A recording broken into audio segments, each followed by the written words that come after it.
Have you ever tried to explain something perfectly clear to you, yet watched another look back at you with a gaze that suggests you've gone slightly mad?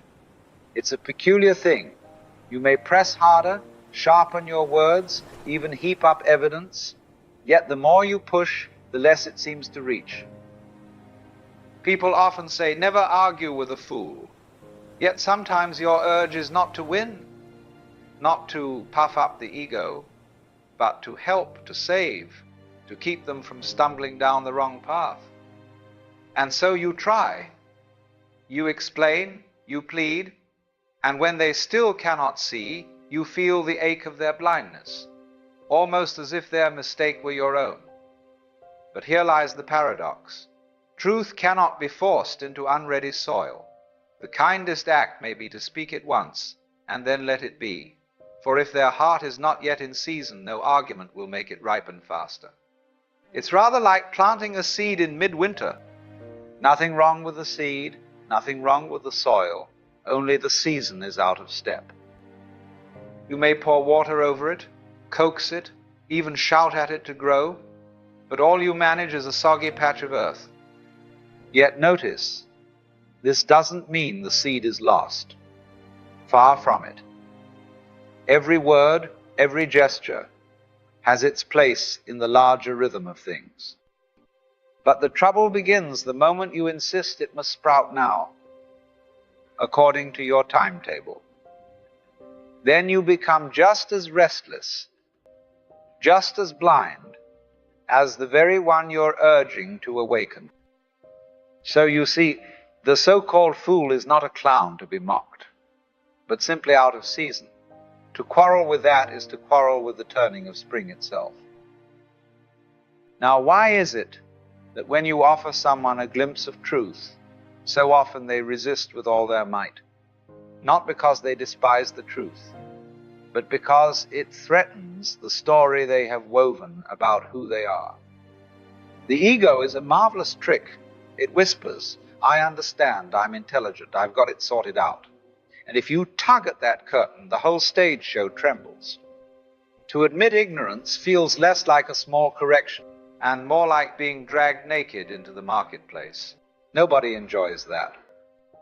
People would rather cling to their rags than be stripped of their certainty. You see, we are not only afraid of being wrong, we are afraid of looking wrong, afraid of appearing foolish, of being laughed at, of being seen as less clever than we hoped.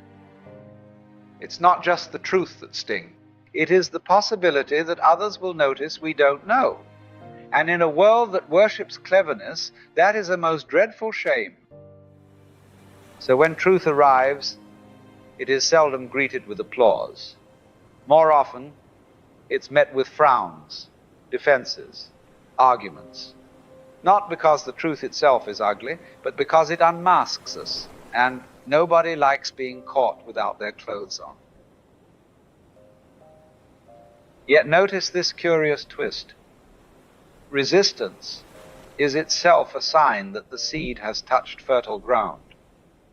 If it had not struck the ego, it would pass by unnoticed. The very discomfort proves its potency. But a seed pressed into frozen soil cannot sprout at once. It must bide its time until the season softens.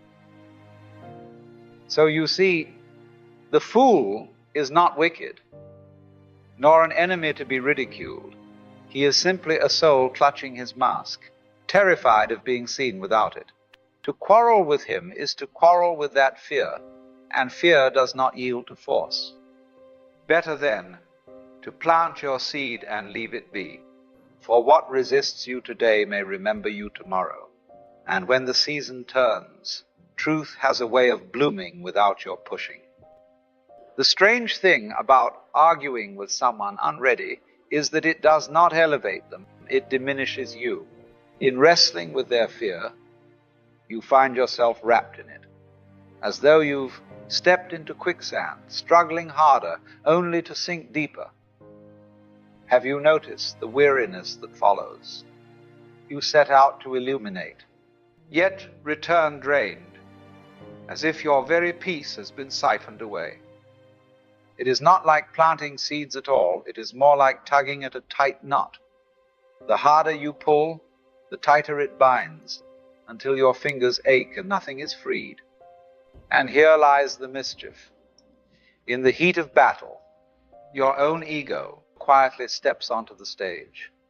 No longer is it truth meeting ignorance. It is mask, confronting mask, each insisting, I am right. But the louder the masks shout, the less anyone truly hears.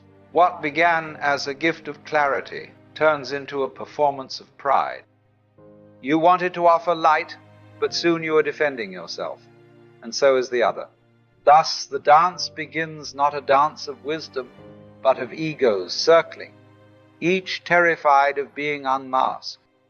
The cost of this quarrel is not in words wasted, but in peace surrendered.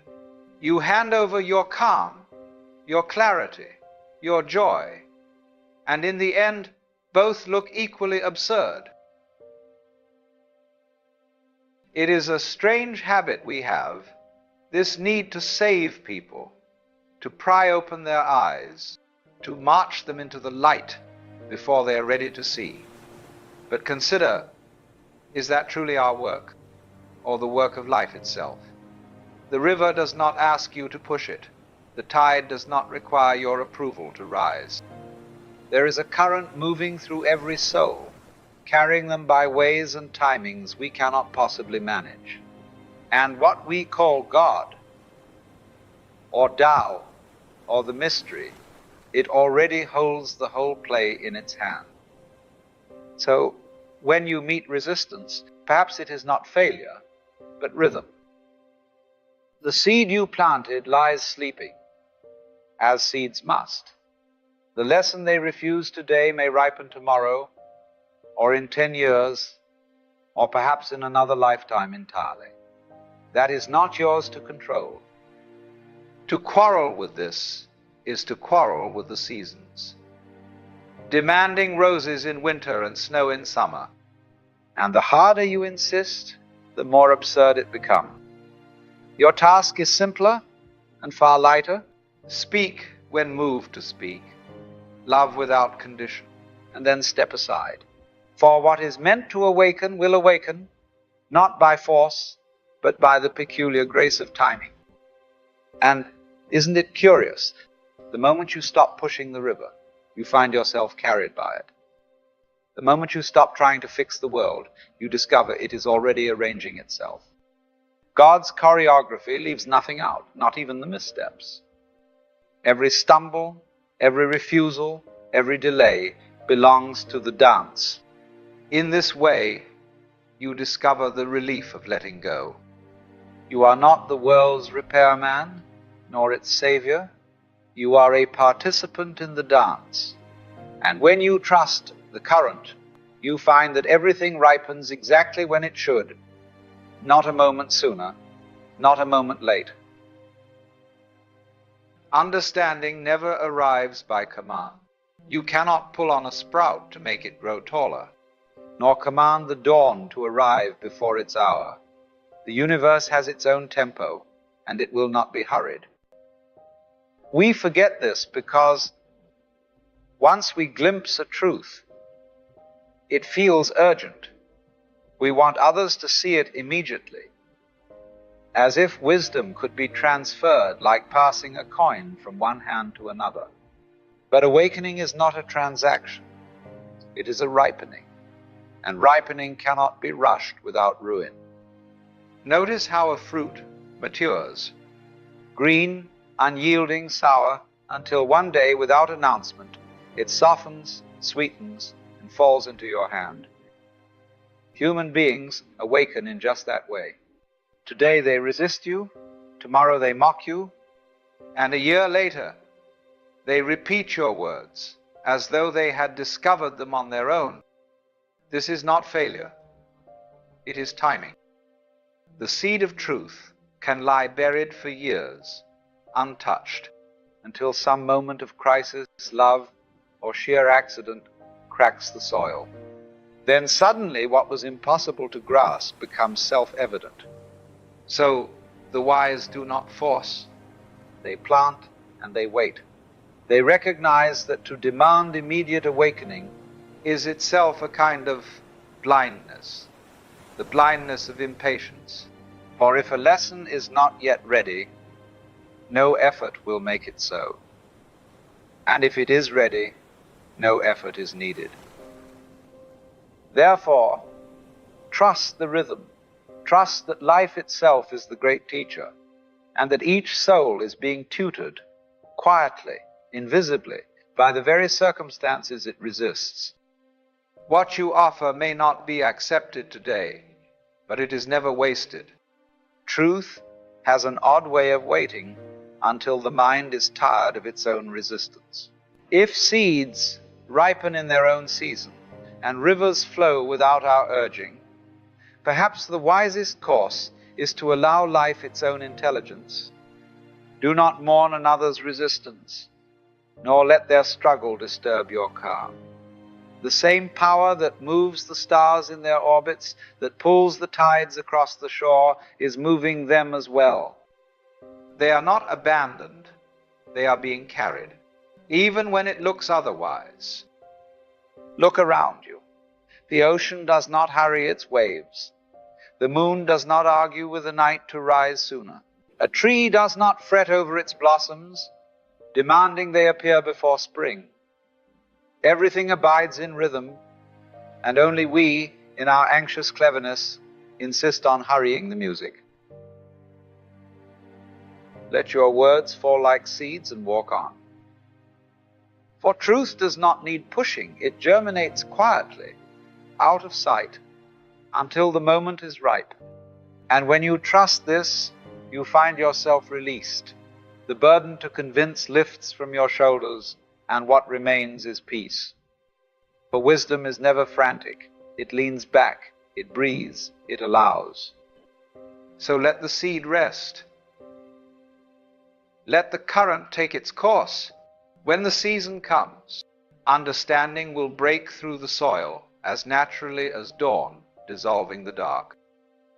And until then, your serenity is itself the lesson showing that freedom is not in forcing the world, but in trusting its unfolding. And let us not forget, those who argue, who strain to be heard, often do so from love. They wish to help, to guide, to awaken. Their intention is beautiful. It comes from the same place in the heart that longs to see others free. But even love must learn to trust. For the river carries every soul, not just yours, and it does so without needing your constant rowing. The seed knows how to split its shell without your fingers pulling at it. The dawn will break without your command. So let your gift be gentle. Speak when the moment calls, and then release it, like a bird into the air. Do not clutch at its wings. Do not force its flight. Trust that what was meant to land will land, and what was not will find another season. Your intention remains pure, but your peace need not be sacrificed. For in trusting the current, you honor both yourself and the one you wish to awaken. You give them the dignity of their own timing, their own path, their own season of ripening. And perhaps the truest gift is to offer your light and then let life decide how and when it will shine.